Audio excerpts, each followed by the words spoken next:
Hi everyone, I just wanted to share something with you.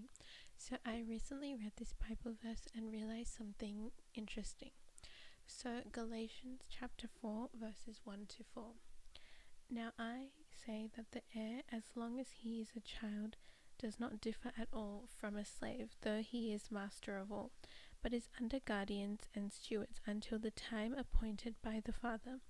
Even so, when we were children, were in bondage under the elements of the world. But when the fullness of the time had come, God sent forth his Son, born of a woman, born under the law, to redeem those who were under the law, that we might receive the adoption as sons. So what I realized here is that Jesus Christ, who is the Son of God, the Messiah, King of Kings, Lord of Lords, the wisest man on the earth, could come in any form, in any way to earth. Not only in his humility, he came as a man and a servant to mankind, but he humbled himself to the point of becoming a baby. And now if we think of a baby, it's so naive and innocent, and it's completely weak and dependent on others. Yet God decided that it was important that he become a baby and go through all the life stages that the rest of us go through in development. So he had to live in his parents' house and get a job just like his siblings or peers might have had to do at that time.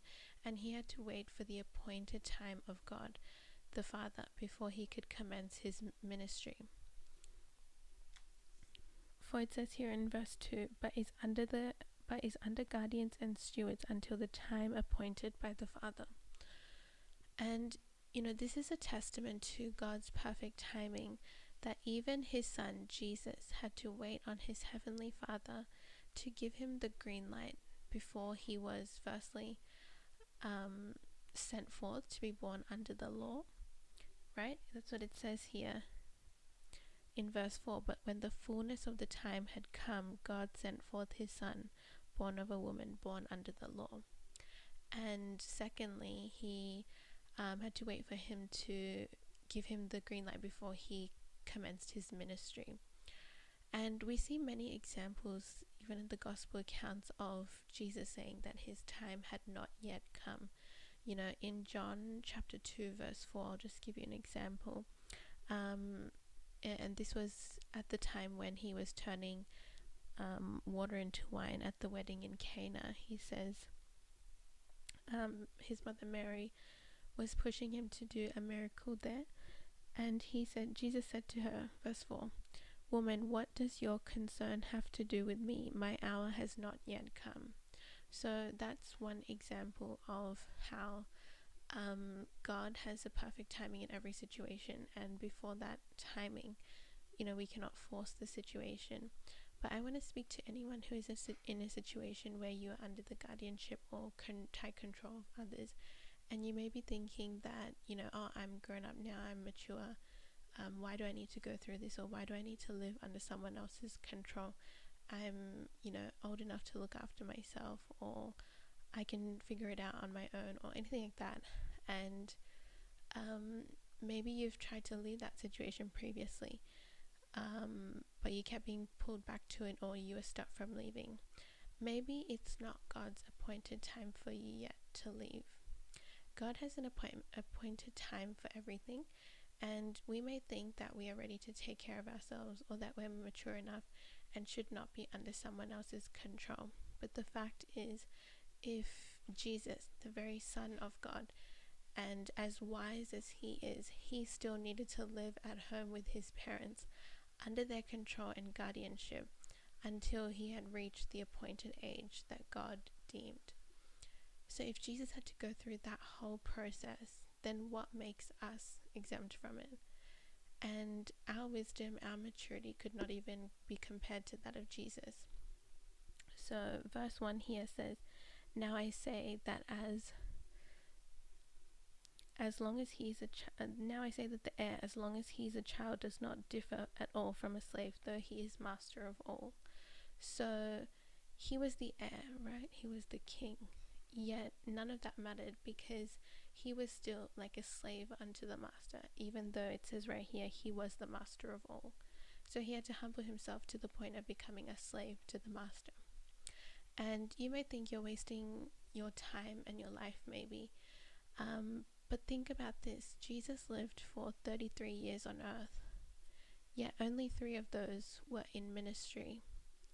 And we don't really hear much about what he did, previous to that, except here and there. But that is roughly, 3 years out of 33 years. That's roughly less than 10% of his life. Yet, look at the huge impact that he had on earth. He quite literally changed the course of humanity. So, in light of all this, do you still think that God is wrong in keeping you under the guardianship or control situation that you are in right now?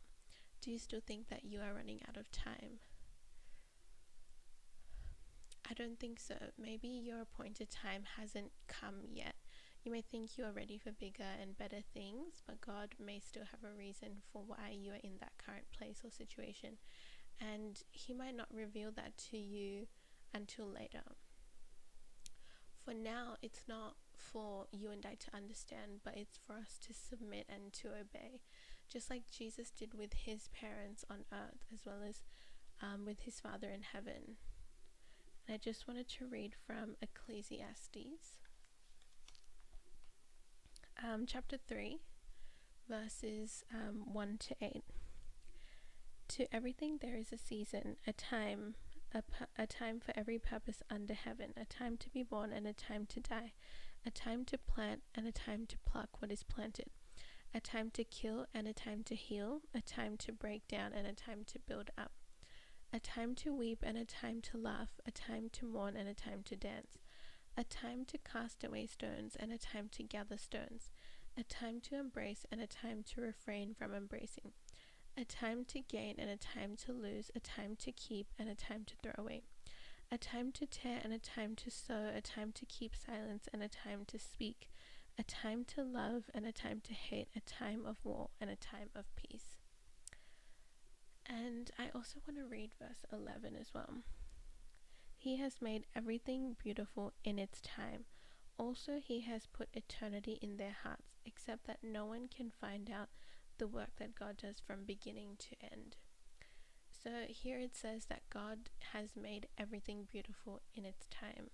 So your situation right now may not make sense to you, and you may think it's a waste of your time. But best believe that there is a purpose in everything. And God, the one who created the concept of time, he doesn't waste time, right?